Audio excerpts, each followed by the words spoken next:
মোৰ নাম বাহাৰলি খান, মোৰ দেউতাৰ নাম বকাৰলি খান। মই এইবাৰ নিট এক্সাম দিছিলোঁ। নিট এক্সামত ভালেই হৈছে। মই ৰিজাল্ট দিয়াৰ পিছত কালি এলটমেণ্ট লিষ্টটো আহিলে মই যোৰহাট মেডিকেল কলেজ পাই গ'লোঁ MBBS চিট। তাৰ কাৰণে মই বহুত খুচি। বহুত মেহনত কৰিছিলোঁ আৰু এইবিলাক মেহনতৰ পাছত আছিল মোৰ ফেমিলি মেম্বাৰবিলাক, স্পেচিয়েলি মোৰ মা দেউতা, ইহঁতৰ আশীৰ্বাদ আৰু মোৰ এই মেহনতৰ কাৰণে আজি এইটো জাগাত মই আহিব পাৰিছোঁ। আৰু specially thanks two affinity academy, মোক 1 year তাতে থাকি বিনামূলীয়াভাৱে পঢ়াইছিল। বহুত ভাল ফেচিলিটি হয়, আপোনালোকে তাতে মানে পঢ়িব পাৰে আৰু তাত হোষ্টেলবিলাকো বহুত ভাল হয়। আৰু স্পেচিয়েল থেংকছ টু অংকিত ছাৰ আৰু বিভূতি ছাৰ, বহুত গাইড কৰিছিল মোক।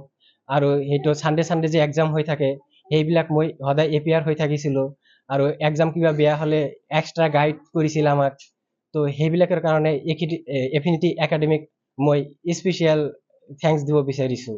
মোৰ ভৱিষ্যত আশা এইটোৱে যে যোৰহাট মেডিকেল কলেজৰ পৰা MBBS ক্লিয়াৰ কৰি ভাল এটা মানে PG যাতে পাওঁ আৰু কিবা চাৰ্জাৰীৰ কাৰণে মই মানে চেষ্টা কৰিম যিমান দূৰ পাৰোঁ। আৰু মই নৱপ্ৰজন্মক এইটোৱে আহ্বান জনাম যে যিহঁতে ডক্তৰ হ'ব বিচাৰে ইহঁতে সৰুৰ পৰা সেইটো এইম লৈ থাকিব লাগে। আৰু স্পেচিয়েলি মেট্ৰিকৰ পিছতেই যিটো আমাৰ কোৰ্চ থাকে হাই ছেকেণ্ডেৰী, তেতিয়াৰ পৰাই মানে সেইটো মাইণ্ডছেট ৰাখিব লাগে যে আমি MBBS হ'ম।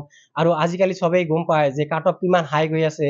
এতিয়া ফাৰ্ষ্ট ৰাউণ্ডত আমাৰ EWSৰ কাৰণে এৰাউণ্ড 616 গৈছে কাট অফ, আৰু EWS ইউআৰ যিটো আছে আনৰিজাৰ্ভ, এইটো 619 গৈছে কাট অফ। তো সেইটো আমি জানি পেলি ইমান মেহনত কৰিব লাগে যাতে আমি অকল এইটো নহয়, যিমান কষ্ট কৰিব পাৰোঁ আৰু ভাল এটা কলেজ পাব পাৰোঁ। আৰু টাৰ্গেটটো এইমছ লেভেলত ৰাখিব লাগে যাতে এইমছ নহ'লেও মানে বেটাৰ এটা কলেজ হৈ যায়। মই এৰাউণ্ড মানে 12-13 ঘণ্টাকৈ পঢ়িছিলোঁ। আৰু এফিনিটিৰ হোষ্টেলত আছোঁ। হোষ্টেলৰ ফেচিলিটিটো বহুত ভাল হয় আমাৰ। কিবা কাৰেণ্ট গুচি গ'লেও তাতে ইনভাৰ্টাৰ আছিল। আমাৰ মানে খোৱা চোৱা এইবিলাকৰ কেতিয়া প্ৰব্লেম হোৱা নাছিল। বহুত কেয়াৰ লৈছিল আমাৰ তাতে। আৰু ফুল্লি ফ্ৰী অফ কষ্ট আছিল আমাৰ। মোৰ মা দেউতা মানে এনেকুৱা একো নকৰে। আমি মানে কৃষক ফেমিলিৰ পৰা হওঁ আৰু আমাৰ গাঁৱতো মানে বহুত বেকৱাৰ্ড জাগাত হয়। তো বহুত ষ্ট্ৰাগল কৰি পঢ়িব লগা হৈছে। কেতিয়াবা বৰষুণ থাকে, কেতিয়াবা ফ্লাড থাকে। এইবিলাক ৰাস্তা মানে ক্ৰছ কৰি আমি কলেজত গৈছিলোঁ। কলেজত পৰা সেইবিলাক পাছ কৰি গুৱাহাটী গৈ মানে কোচিং কৰিছিলোঁ। তো এইবিলাক চব কষ্টৰ মেহনতৰ ফল আজি ইমান ইয়াত আহিছে। মই আমার নাম বকর আলী খান। আমার খুব ভালো লাগছে।